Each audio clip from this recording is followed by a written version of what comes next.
226쪽 볼게요. 자, 이제 1번 토지 갑니다. 자, 첫째 보니까 이제 종합합산 대상 토지인데요. 그 내용은 다 볼 거 없고, 자, 밑에 박스 봅니다. 보니까 이제 과세 표준이 5천만 원 이하는 1000분의 2가 되고, 1억 이하는 1000분의 3이 되고, 1억 초과는 1000분의 5가 되고, 그래서 결국은 이제 과세 표준 금액이 커지다 보니까 옆에 세율도 점점 커지고 있죠. 이런 걸 보고 뭐라 합니까? 초과 누진세율이다. 그래서 결국은 이제 종합합산 대상 토지는 뭡니까? 초과 누진세율로 되어 있다. 이렇게만 보면 되는 거지. 그 숫자를 다 외울 거 없어요. 굳이 외운다면 그냥 1000분의 2부터 1000분의 5, 즉 0.2부터 0.5%까지이다. 그만 생각하면 됩니다. 자, 두 번째 2번 가죠. 이제 별도 합산 마찬가지입니다. 얘도 과세 표준이 2억 이하는 1000분의 2, 10억 이하 1000분의 3, 10억 초과 1000분의 4 점점 커지고 있죠. 역시 뭐가 돼요? 초과 누진세율이라 합니다. 그래도 다 외울 게 아니고 그냥 1000분의 2부터 1000분의 4까지, 즉 0.2부터 0.4까지 적용한다고 생각하면 돼요. 자, 이제 우측 페이지 세 번째입니다. 분리과세인데요. 자, 첫째 전답과선 목장이면 아까 다 배웠죠. 1000분의 0.7, 같은 말로 0.07%예요. 두 번째, 공장용지나 기타 주택이나 산업 공급용 토지 1000분의 2입니다. 즉 0.2%죠. 세 번째, 골프장이나 고급 학생 1000분의 40이에요. 4% 이렇게 각각 적용되어지는 거 뭐라 합니까? 차등 비례세율이라 한다고 했죠. 자, 두 번째 갑니다. 2번. 자, 이제 건축물 선박 항공기인데 1번. 자, 골프장이나 고급 학생 역시 사치성 재산이니까 1000분의 40이에요. 두 번째 2번. 요건 체크할게요. 주택 이외의 일반 건축물, 즉 이 학원과 같은 건물, 이런 건물인데 이런 건물, 이 건물은 0.25%입니다. 그래서 보니까 1000분의 2.5, 0.25%를 쓴다. 이제 그걸 왜 체크했냐면 밑에 3번 때문에요. 봐요. 자, 똑같은 건축물인데 단 3번 특별시, 광역시, 시지역에서 국토의 계획 및 이용에 관한 법률과 그 밖의 관계법령에 따라서 지정된 주거지역 및 해당 지방자치단체의 조례가 정한 지역에서의 정하는 공장용 건축물은 1000분의 5의 율을 쓴다. 즉 일반 건축물의 몇 배? 2배격이에요. 그럼 똑같은 건축물인데 이건 어디 있는 건축물? 자, 시지역이에요. 자, 시지역에 있는 자 무슨 건축물? 공장 건축물. 공장 건축물. 이게 시지역에 있는 공장 건축물은 저 0.25에 요거에 몇 배격? 요거에 2배격인 0.5%를 쓰게 돼요. 0.5%를 쓰게 된다는 겁니다. 자, 네 번째 선박 항공기 볼 거 없어요. 뭐 1000분의 3대 있는데 안 봐도 되고요. 자, 이제 세 번째 주택 갑니다. 주택. 자, 주택은요 다음과 같다. 그래서 넘겨보면 자 1번 별장이 있고 별장 이외가 있는데 자 주택 볼게요. 일단 주택은 어쨌든 지난번도 얘기했지만 이 건축물하고 앤드 그 부속 토지를 합쳐서 한꺼번에 과세해요. 상상주택은 토지와 건물을 합쳐서 한꺼번에 과세하게 돼요. 이때 다시 주택은 둘로 구분하죠. 이게 별장이냐? 별장은 무조건 4%예요. 4%고 별장이 아닌 일반 주택이든가 혹은 얘가 고급 주택이었다고 하면 일반이나 고급 주택이면 얘는 0.1부터 0.4%까지 초과 누진세율로 쓴다는 거죠. 자, 볼게요. 주택. 자, 맨 1번 별장이에요. 자, 토지 건물 합쳐서요. 1000분의 40을 씁니다. 두 번째, 자, 별장 이외에 그 밖의 주택이에요. 그래서 얘는 일반적 주택도 있고 조심할 게 고급 주택도 포함이 돼요. 포함돼서 다음과 같다. 그래서 6천만 원이야 1000분의 1을 1억 5천이야 1000분의 1.5 그래서 점점 커지고 있죠. 뭐랍니까? 초과 누진세율을 하죠. 그래서 주택은 주의할 게 이거예요. 이 주택이 일반 주택이건 고급이건 똑같이 0.1부터 0.4%까지 쓴다는 거죠. 자, 세 번째입니다. 자, 주택을 2명 이상 공동 소유하거나 토지와 건물 소유가 다를 경우 해당 주택에 대한 세율을 적용할 땐 해당 주택의 토지와 건물 가액을 합산 한 과세 표준 금액에 해당률을 쓴대요. 이게 뭔 얘기냐면 분명히 다시 한번 얘기해요. 주택은 어쨌든 간에 주택은 이 토지와 건물을 합쳐서 한꺼번에 세금 매기는 게 원칙이에요. 근데 만약나 집주인은 갑이고 땅주인은 을이고 이게 집주인과 땅 주인이 같지 않다 이거죠. 같지 않아도 무조건 두 개를 어떻게 합쳐요. 합친 거 곱하기 세율에 해서 이렇게 세금을 구하게 돼요. 그럼 이걸 다시, 그럼 누가 내냐? 이걸 다시 갑과 을에게 안분해서 세금을 부과해요. 어떻게 하면 되냐? 안분 방법은 건물과 토지의 요 시가 표준액, 표준액의 비율로, 시가 표준액 요 비율로 안분해서 각자에게 세금을 부과하게 된다는 겁니다. 자, 네 번째 고급주택인데, 주택에 대해서 이제 초과 누진세를 쓰기 때문에 별도의 고급주택은 없어요. 그래서 일반 주택과 똑같이 적용하게 되고요. 5번. 자, 다가구 주택도 있네요. 자, 다가구 주택은 한 가구가 독립하여 구분 사용할 수 있도록 구획된 쉽게 전용 면적인데 그 부분을 한 구의 주택으로 보게 됩니다. 자, 또 주역이 6번인데요. 자, 여러 개 주택을 보유했다고 할게요. 1번. 한 명이 내가 여러 개 주택을 보유한 경우에도 그 가액을 합산해서 초과 누진세를 적용하지 않고 독립된 매 한 구의 주택마다 산출된 세액을 단순 합계한다. 이게 뭐냐면 제가 주택이 두 채예요. 두 채여도 두 채를 합쳐갖고 세금 매기는 게 아니고 주택별로 각각 세금을 계산해서 낼 때만 합산해서 된다 이거지. 계산은 어떻게 해요? 각각 합니다. 주택마다 각각이에요. 2번도 마찬가지예요. 한 가구가 여러 개 주택을 보유한 경우에도 가구별로 합치지 않고 소유자 개인별로 각각이에요. 이거는 나도 집이 두 채이고 배우자도 집이 두 채, 합이 네 채예요. 네 채인 경우라도 합치는 게 아니고 어떻게 각각 주택별로 각각 세액을 산정해서 세금을 낸다 이거죠. 그래서 그럼 결국 주택은 조심하게 토지 건물만 합친다는 거지 주택이 두 채 이상 있다고 합치는 건 절대 아니에요. 자, 이제 우측에 큰 4번 갑니다. 중과수율이 있네요. 자, 뭡니까? 과미덕지권역의 공장인데, 그럼 볼게요, 이번에. 또 건축물인데, 요번 어디 있는 공장이에요? 과미덕지권역이에요. 과미덕지권역에는 공장 건축물입니다. 공장 건축물. 어디 있어요? 과미덕지권역에는 공장 건축물인데, 아까 일반 건축물은 0.25%였고요. 시지역에 있는 공장은 2배였는데, 얘는 똑같은 건물이니까 0.25입니다. 요거에 얘는 5배예요, 5배. 5배인 1.25%가 돼요. 하지만 얘는 조건이 있어요. 5배가 영원히 얘는 2배가 영원히 2배인데 얘는 기간 제한이 있어요. 5년 동안. 그래서 언제부터냐? 최초에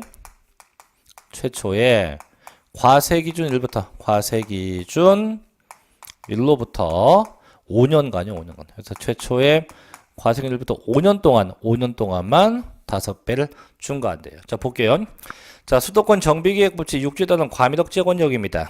단 산업집적 활성화 및 공장 설립에 관한 법률을 적용받는 산업단지나 유치지역이나 또 공업지역은 제외예요. 그래서 행정자치부령이 정하는 공장의 신설과 증설에 대해선 그 최초의 과세기준 1로부터 언제 5년 동안 1000분의 12.5로 중과합니다.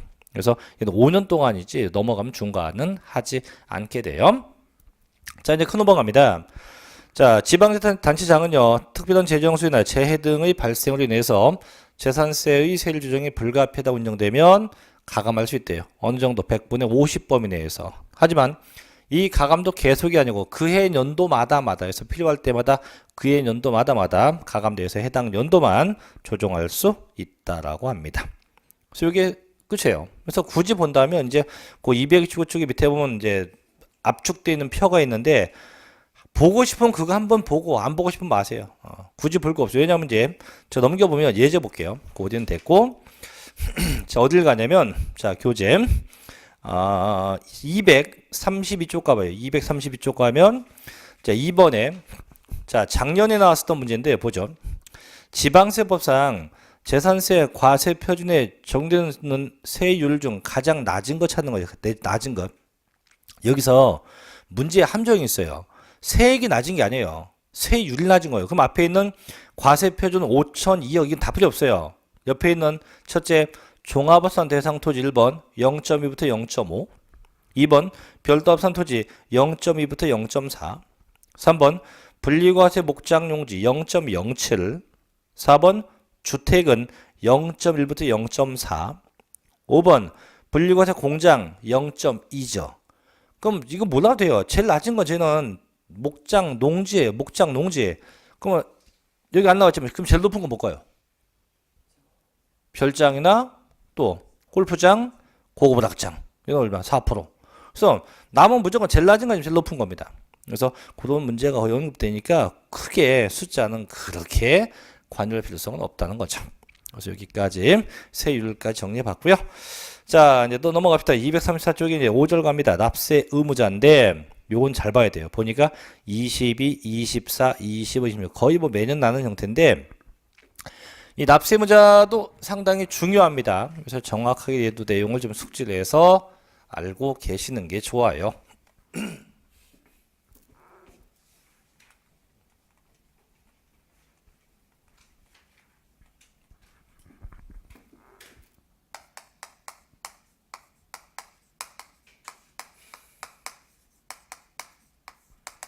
자, 재산세 납세는 매년 6월 1일 현재 이날 현재 그 재산의 소유자가 내죠. 재산의 소유자가 냅니다. 그럼 누구냐? 이제 원칙부터 가면 일단 원칙은요. 원칙은 매년 6월 1일 현재입니다. 이날 현재 얘가 내요. 얘가 사실상 소유자가 내요. 실집 소유한 자가 내게 됩니다. 그럼 여기 누구냐면요. 볼게요. 자, 이런 경우인데 일단 항상 6월 1일로 따지고 자, 토지가 있다고 합시다. 그럼 이 토지가 일단 6월 1일 날 누구 건가를 보는 거예요. 누구 건가. 자, 보니까 이 토지가 등기부상 공부상 주인이 갑이에요. 갑. 또 실제 누구 거냐 보니까 실제도 갑 거예요. 보통 여기 일반적이죠. 왜냐면 등기부상 주인하고 실제 주인이 같지 않으면 저희는 보통 부동산 실명지 위반이 돼요. 그래서 거의 다 같은 게 맞아요. 같은 게. 그럼 당연히 누가 세금은 갑이 냅니다. 다만 세법상 판단의 기준을 뭐라고 하죠? 사실로 판단하자 이런 얘기예요. 그래서 사실로 판단해서 그 사실상 소유자에게 세금을 부과하게 돼요. 이럴 수도 있지. 그럼 이 토지가 이럴 수 봐요. 이 토지가 가령 5월 31일 날, 자, 갑이 A에게 매매했다고 할게요. 매매했다. 매매했으면 소유권이 변동이 생겼죠. 매매하자마자 A는 등기까지 했대요. 등기까지 해대요. 자, 그러면 6월 1일 날 딱 되면, 자, 공부상 누구 겁니까? 등기 넘어갔죠? A 겁니다. 자, 실제 누구 거예요? 실제도 A 겁니다. 매매했으니까. 그럼 당연히 누가 내요? 세금은 당연히 A가 내요. 다만 판단은 뭐로 한다? 사실로 판단해서 과세하게 돼요. 이렇게 해서 항상 원칙 누가 내요? 사실상 소유자가 냅니다. 이때 사실상 소유자가 되면 얘가 2명 이상, 2인 이상, 2명 이상 자, 공동 소유했다. 공동 소유하면 이때는 각자의 지분만큼 내요. 각자의 지분만큼 냅니다. 하지만 이때 이 지분이 불분명하다. 지분이 불분명하면 밑에는 지분이 균등한 거로 봅니다. 지분이 균등한 거로 보아서 과세하게 돼요. 또 사실상 소유자가 그 재산을 신탁했다. 자, 신탁이 맡긴 건데요. 신탁이 되면 맡긴 거니까 이때는 그 맡은 자가 내요. 수탁자가 내요. 그 누가? 수탁자가 납세 의무자가 돼요. 누가? 수탁자가 납세 의무자가 된다고 합니다. 자, 볼게요. 자, 원칙합니다. 누굽니까? 사실상의 소유자. 그래서 재산세 과세 기준을 현재 사실상 소유하고 있는 자가 재산세 납부할 의무가 돼서 항상 원칙은 실제 그 소유한 자가 납세 의무자가 돼요. 다만 다음에다가 하면 다음과 같다 해서 1번 자, 그 재산이 공유재산이에요. 자, 보죠. 그 재산, 그 지분에 해당하는 부분만큼 냅니다. 다만 지분의 표시가 없는 경우는 그 지분이 균등한 거로 봐서 과세합니다. 자, 2번 이건 아까 본 건데 자, 토지와 건물 주인이 같지 않다.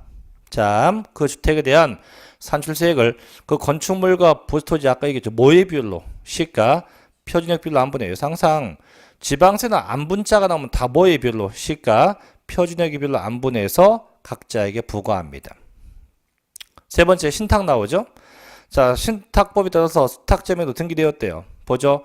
위탁제별로 구분된 재산에 대해서는 그동안 그 수탁자가 납세 의무자가 돼요. 위탁자 아니에요. 누구요? 수탁자. 그 맡은 자가 납세 의무자가 된다고요. 그래서 이렇게 항상 원칙은 누굽니까? 사실상의 소유자가 납세 의무자가 돼요. 자, 우측에 두 번째 예외가입니다. 예외인데, 자, 예외는 잘 봐야 돼요. 예외도 복잡합니다. 제 예외. 첫째 1번. 자, 누가 나옵니까? 공부상.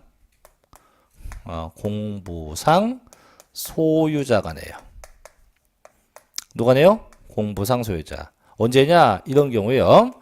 자, 소유권의 변동이 생깁니다. 즉, 소유권의 변동이 있다는 얘기는 매매 같은 게 된 거예요. 되는데, 되고 나서, 자, 신고도 안 하고요.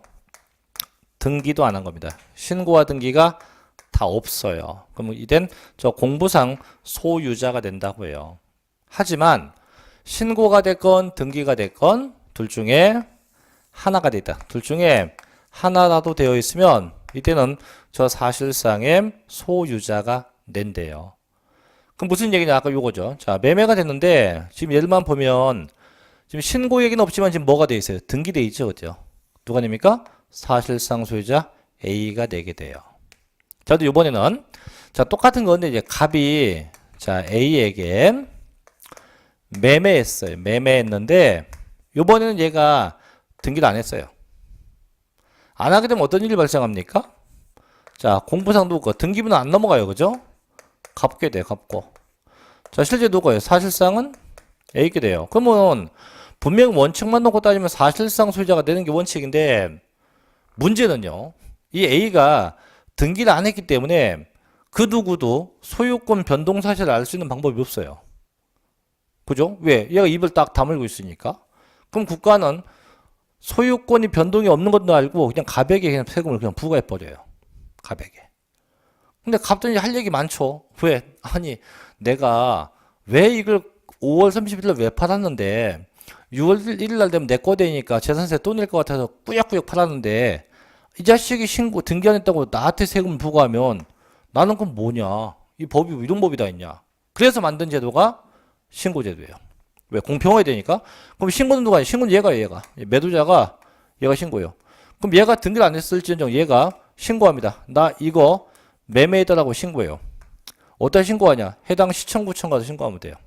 뭐 가지고? 계약서 4번만 가져가면 돼요.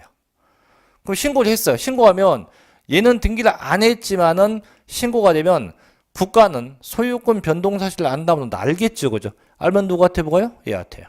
하지만 다시 그럼 신고도 없었고 등기도 없었다. 그럼 누구한테 보고요? 공부상 소유자. 둘 중에 하나가 되면 누구한테 보고한다? 사실상 소유자에게 부과합니다. 자, 봐요. 1번. 자, 공부상 소유자 땡땡. 공부상 소유자가 매매 등 사유로 인해서 소유권의 변동이 있었음에도 이를 신고하지 아니하여 사실상의 소유자 알 수 없다. 자, 두 번이에요. 공부상 소유자가 네요. 거기서 신고 안 됐다는 얘기는 결국 뭐도 등기도 안 돼 있다는 걸 거기 암시합니다. 등기도 안 돼 있는 걸 암시해요. 자, 두 번째가 이제 주된 상속자입니다. 2번 주된 상속자.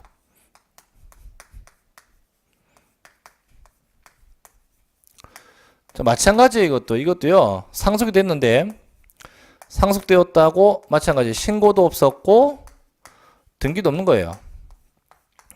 자, 그럼 주된 상속자가 네요. 다만 똑같아요. 신고가 됐건 등기가 됐건 둘 중 하나가 돼 있다. 둘 중 하나가 되면 이땐 상속인 각자가 내요. 각자가 내고 각자가 내면요. 이땐 연대 납세 의무가 있어요. 연대 납세 의무가 존재합니다. 자, 보죠. 상속이 기시된 재산으로서 상속 등기가 이행되지 아니하고 사실상 소유에 신고됐다. 자, 누가 냅니까? 주된 상속자가 낸다라고 되어 있고요. 밑에 보니까 자, 주된 상속자 기준 되어 있죠. 자, 민법상 일단 상속 지분이 큰 자가 돼요. 큰 자가 됩니다. 이때 큰 자가 2명 이상이다. 그럼 누구요? 최고 연장자 나이 많으신 분이 주된 상속자가 된다고 합니다. 자, 세 번째 갑니다. 이제 종중재산의 공부상 소유자가 나오죠. 보죠. 종중재산의 공부상 소유자. 결론부터 얘기하면 이거예요. 종중거라고 종중거심을 신고하지 않으면 이 공부상소유자가 된대요. 어떤 경우냐면 이런 경우죠. 어떤 임야가 있는데 임야가 실제는 사실상은 종중토지, 종중 이미 소유예요. 근데 이게 공부상은 누구냐? 종중의 대표는 갑 앞으로 등기가 되어 있는 거, 갑 앞으로. 그럼 국가가 확인할 수 있는 건 등기부밖에 없죠. 그럼 등기부니까 갑이네. 그럼 갑건 줄 알고 갑에게 부과합니다. 근데 갑이 군청에 가서 이 땅은 내 땅 아니에요. 누구 거? 종중 겁니다. 라고 신고하면 종중한테 부과해요. 하지만 신고를 안 하면 국가는 누구 건 줄 알고 얘 건 줄 알고 얘게 곧바로 부과하게 됩니다. 자, 보죠. 자, 공보상의 개인 등기 명의로 등재되어 있는 사실상 종중재산으로서 종중 것임을 신고하지 않았답니다. 자, 누가네요? 공보상 소유자. 자, 신고되면 누가 됩니까? 그 종중이 내게 된다는 거죠. 자, 네 번째 갑니다. 매수계약자가 나오네요. 매수계약자인데 조심하세요. 매수자 아니에요. 매수계약자입니다. 매수계약자. 이때 이건 국가 등과 이거는 국가 등과 연부 매매 계약을 맺어요. 연부 매매 계약을 맺고 자, 무상 사용한다 이거예요. 이게 다 붙어야 돼요. 그래서 국가자가 붙고 연부자가 붙고 무상자 붙으면 다 들어가네요. 이때 매수계약자입니다. 이런 경우예요. 뭐냐면 저희가 취득세에서 연부 취득을 배웠는데 이렇게 뭐죠? 이게 땅이 국유지, 국가 땅이 국유지. 그럼 국유지는 원래 재산세를 안 내요. 국가 거니까. 근데 이 땅을 요번에 갑이 취득해요. 갑이. 어떻게? 3년간 연부 조건을 했어요. 그럼 금년도 2017년도에 자, 계약했어요. 얼마짜리 땅인데 30억짜리 땅인데 계약을 했어요. 앞으로 향후 3년 동안 나눠서 준대요. 그래서 2018년도, 2019년도, 2020년도입니다. 매년 얼마씩? 매년 10억씩 주는 조건이죠. 그죠? 그럼 갑 입장에서 볼 땐 이 땅이 완벽하게 갑의 땅이 되고자 하면 언제? 3년이 다 돼서 연부금을 다 내야 이 땅이 그때 갑의 땅이 돼요. 근데 이 갑이 어떻게 연부금을 주기 전에 국가로부터 야 써도 좋대요. 사용하래요. 돈 내고 되지 말고 돈 내지 말고. 그럼 국가가 볼 때는 일단 누가 써요? 갑이 쓰는 거지 그죠? 돈 내고 써요? 안 내고 써요? 안 내고 써요.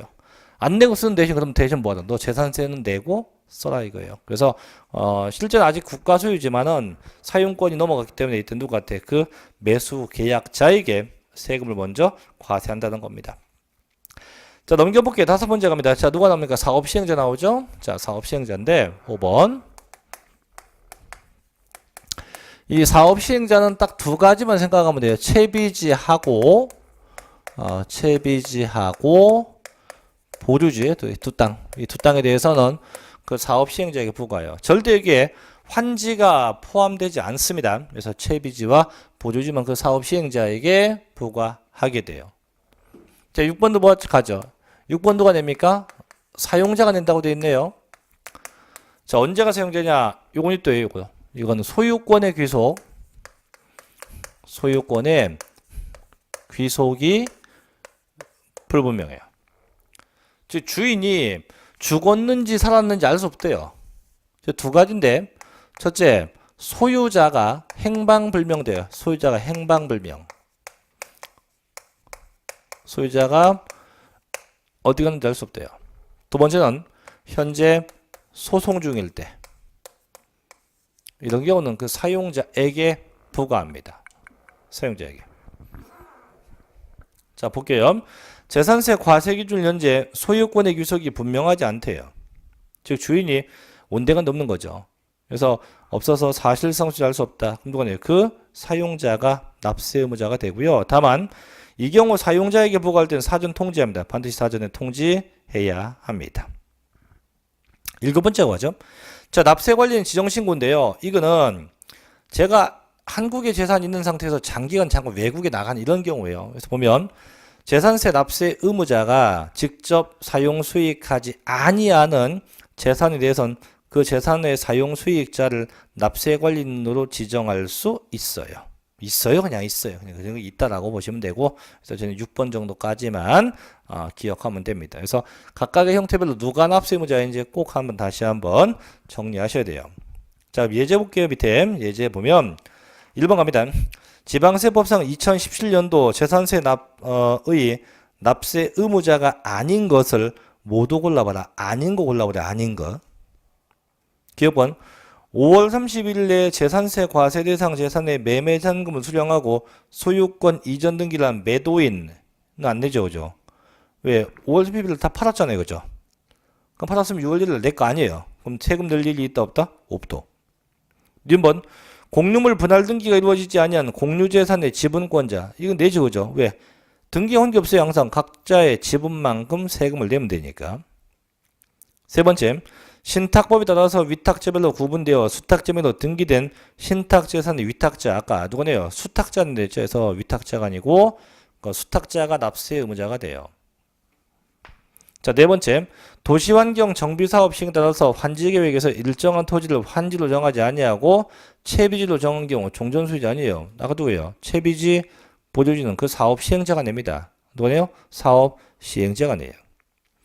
그럼 니은번 빼고 다 안 내네요. 그죠? 그래서 기역, 디귿, 니을번입니다. 정답 몇 번? 4번이라고 할 수 있죠.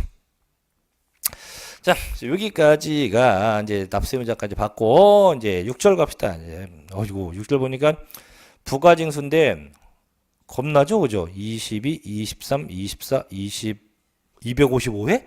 25회인데 255회가 아닌데. 자, 26, 27. 어쨌든 결국 매년 난다는 얘기인데 그래서 이 파트는 좀 냉정하게 얘도 좀 기억을 꼭 해놓으셔야 됩니다. 자, 볼게요 한번 얘도.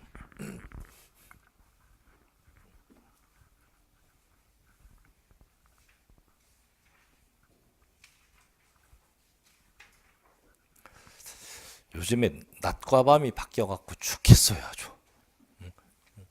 이 낮밤 바뀐 거는 옛날에 애기 키울 때인데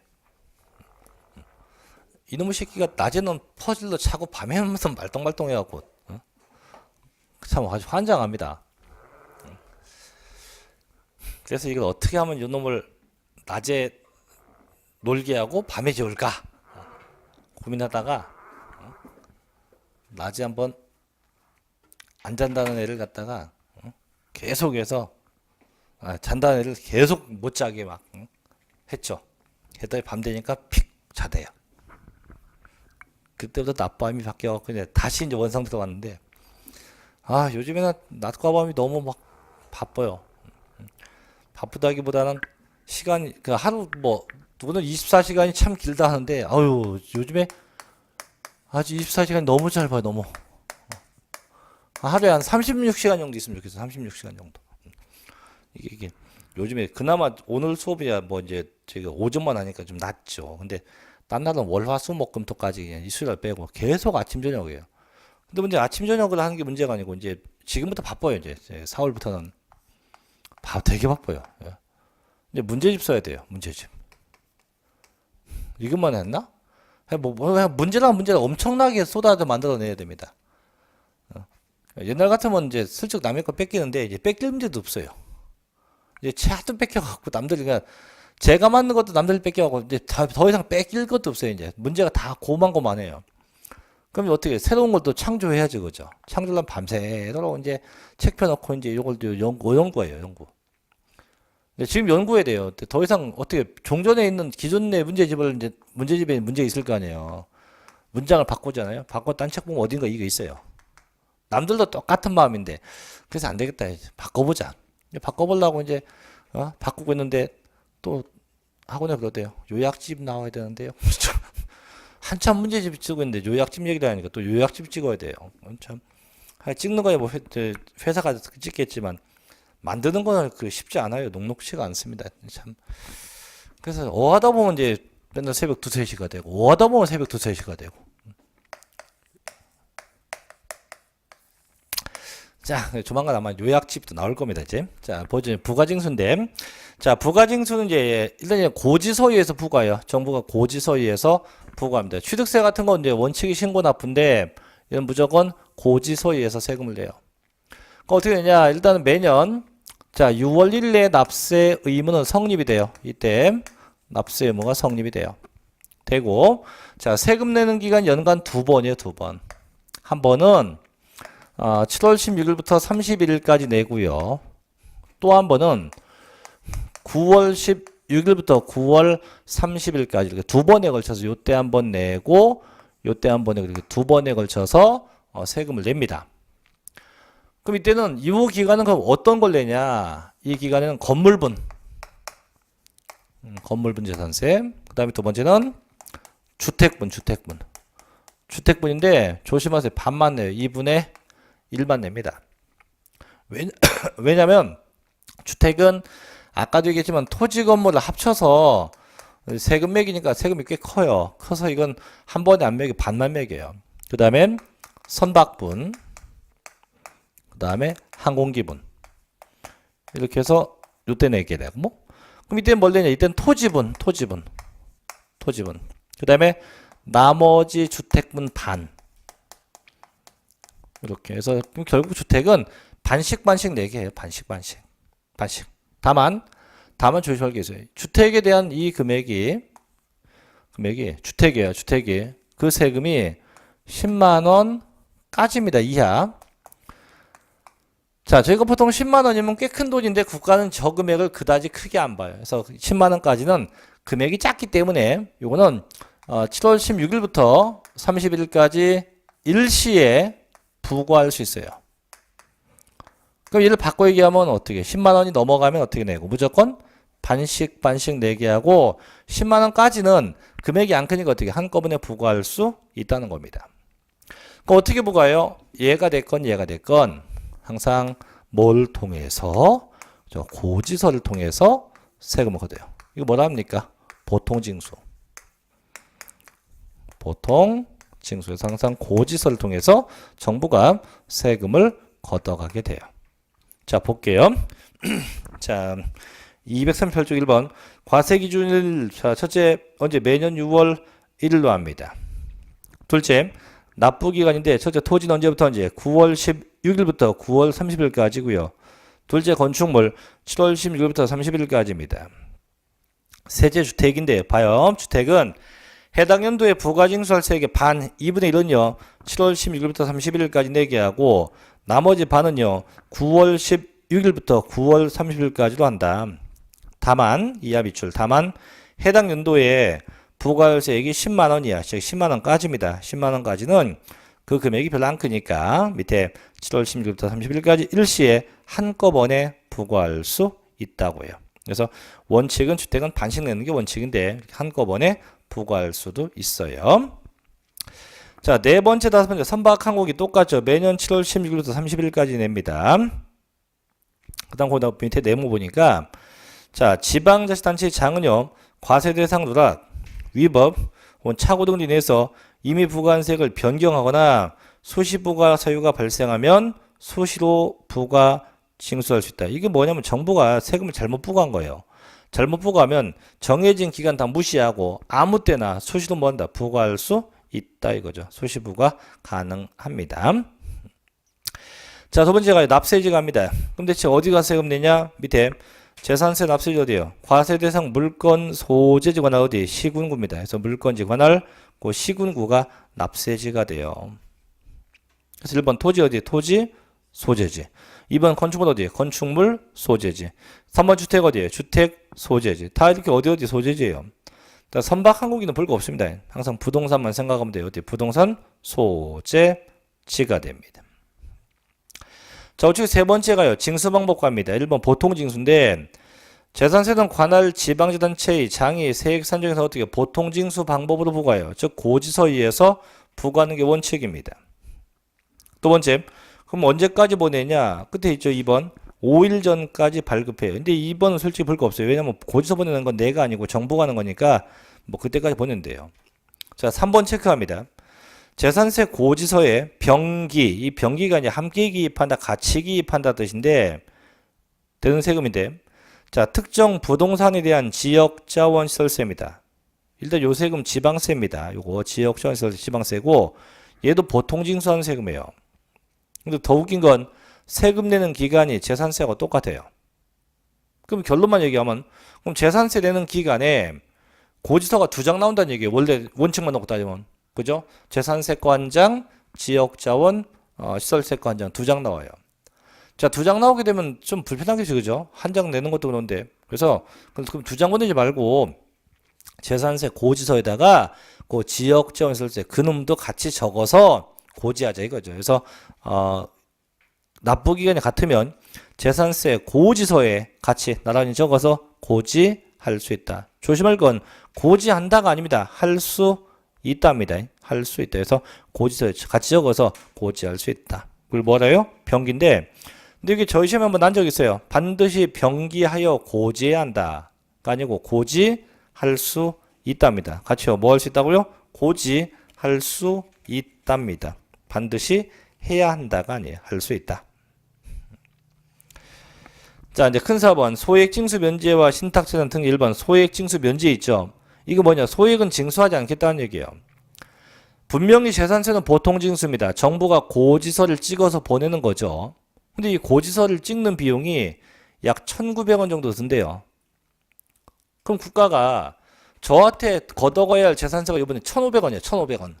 그럼 1,500원 걷으려면 약간 1,900원짜리 고지서 찍어야 돼요. 찍어서 1,500원 걷어갑니다. 걷어가면 국가가 남아요, 안 남아요? 안 남죠, 그죠? 안 남으니까 여기 받은 나만 하네. 그럴 바에는 보내지 말자 이거죠. 안 보내고 안 받으면 적어도 손해보는 건 없다 이거죠. 그래서 주의할 게 그 세액이 2,000원 미만이에요. 이하가 아니에요. 얘도 시험 났었어요.